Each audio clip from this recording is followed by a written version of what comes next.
Halo teman-teman, perkenalkan nama saya Made Ari Handayani dari kelompok 85 KKM Reguler Untirta. Di video kali ini kita akan membahas sedikit tentang daur hidup hewan. Daur hidup adalah tahap perkembangan hewan sejak menetas atau lahir sampai dewasa. Nah, daur hidup tiap hewan itu berbeda-beda loh. Ada jenis hewan yang mengalami perubahan bentuk di setiap tahap hidupnya, namun ada pula hewan yang tidak mengalami perubahan. Hewan yang mengalami perubahan bentuk dalam siklus hidupnya berarti mengalami metamorfosis. Begitu juga sebaliknya, yang tidak mengalami perubahan berarti tidak mengalami metamorfosis. Jadi, metamorfosis adalah perubahan bentuk hewan selama masa pertumbuhannya. Nah, metamorfosis dibagi menjadi dua, yaitu sempurna dan tidak sempurna. Hewan dikatakan mengalami metamorfosis sempurna ketika terdapat perubahan bentuk pada setiap tahapan pertumbuhan. Sementara hewan yang mengalami perubahan bentuk hanya pada beberapa tahap pertumbuhan dinamakan metamorfosis tidak sempurna. Yang pertama kita bahas adalah metamorfosis sempurna. Metamorfosis sempurna adalah perubahan bentuk hewan yang dimulai dari fase telur, larva, pupa atau kepompong, lalu menjadi dewasa. Contoh hewan yang bermetamorfosis sempurna, yang pertama adalah kupu-kupu. Daur hidup kupu-kupu dimulai dari telur. Seperti hewan sejenisnya, kupu-kupu betina bertelur, lalu telur itu diletakkan di atas dedaunan, kemudian telur menetas menjadi larva. Larva adalah hewan muda yang akan berubah bentuk ketika menjadi dewasa. Larva kupu-kupu disebut ulat.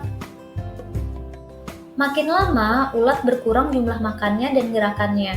Seiring dengan makin lemah gerakan, ulat membungkus dirinya dengan benang yang terbuat dari air liurnya. Setelah seluruh tubuhnya terbungkus benang, ulat akan berubah menjadi kepompong atau pupa.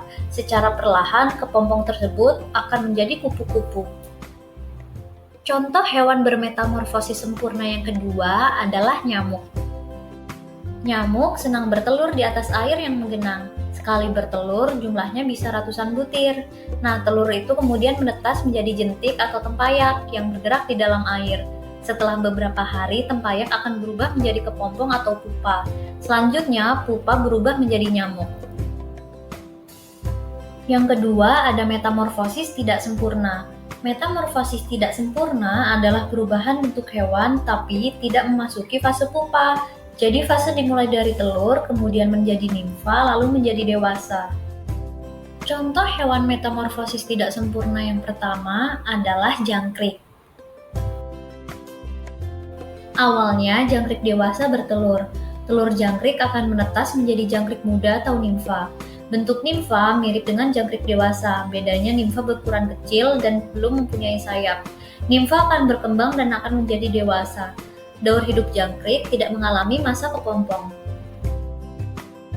Contoh hewan bermetamorfosis tidak sempurna yang kedua adalah capung. Capung akan menyimpan telurnya di dalam air. Telur tersebut kemudian menetas menjadi larva yang akan melepaskan kulitnya dan berubah menjadi capung muda atau nimfa. Nimfa akan hidup di air dan makan binatang kecil. Setelah dewasa, nimfa akan terbang keluar dari air dan berubah menjadi capung dewasa. Jadi kesimpulannya adalah metamorfosis sempurna akan melalui 4 tahap yang dimulai dari telur, larva, pupa, lalu imago atau dewasa. Sedangkan metamorfosis tidak sempurna melalui 3 tahapan, yaitu telur, nimfa atau larva, lalu imago atau dewasa. Nah, sekarang udah tahu kan teman-teman hewan-hewan apa aja sih yang bermetamorfosis sempurna dan tidak sempurna? Terima kasih ya sudah menonton video ini. Jangan lupa di like, komen, dan subscribe.